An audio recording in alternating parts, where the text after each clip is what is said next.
This is the second part of a two-part discussion on quality appraisal tools and systematic review.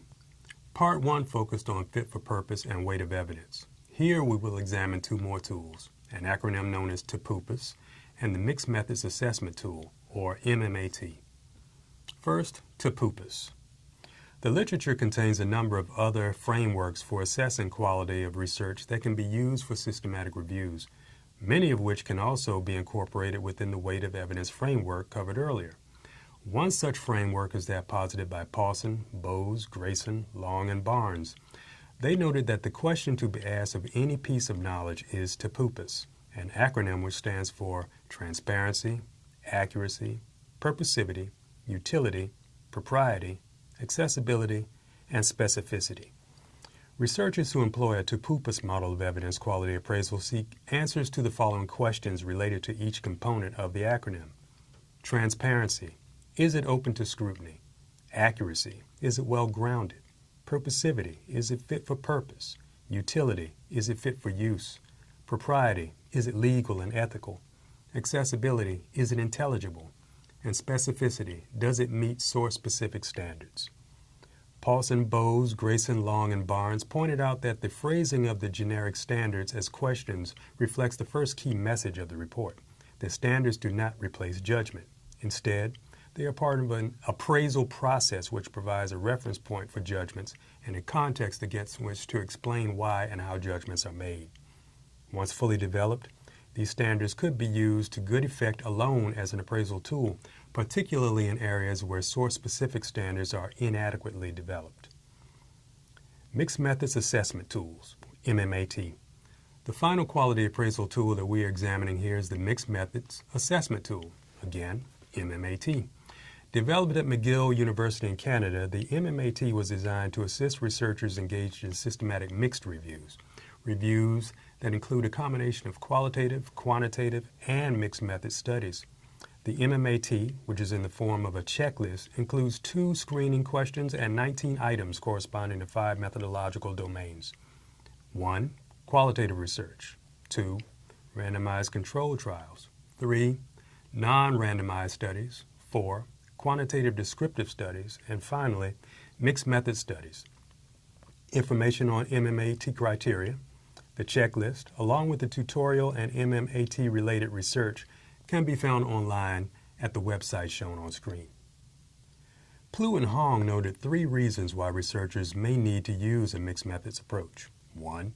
They may need qualitative methods to interpret quantitative results. 2. They may need quantitative methods to generalize qualitative findings. And 3. They may at some time need both methods.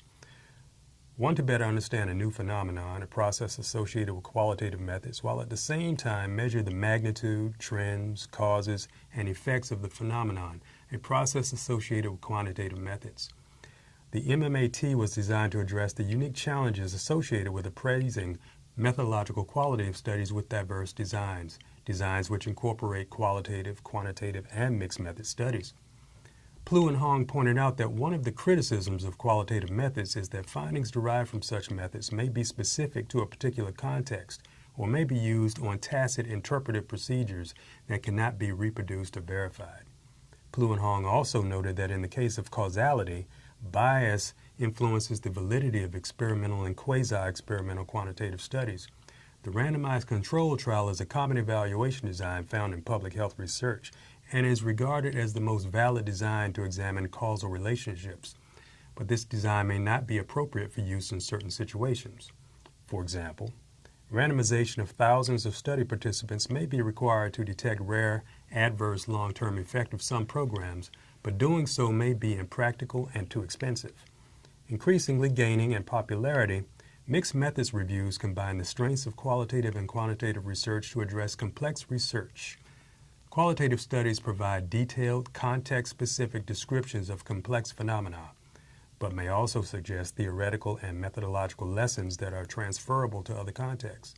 In addition, quantitative studies examine observations or causal relationships that may be generalized by use of statistical inferences.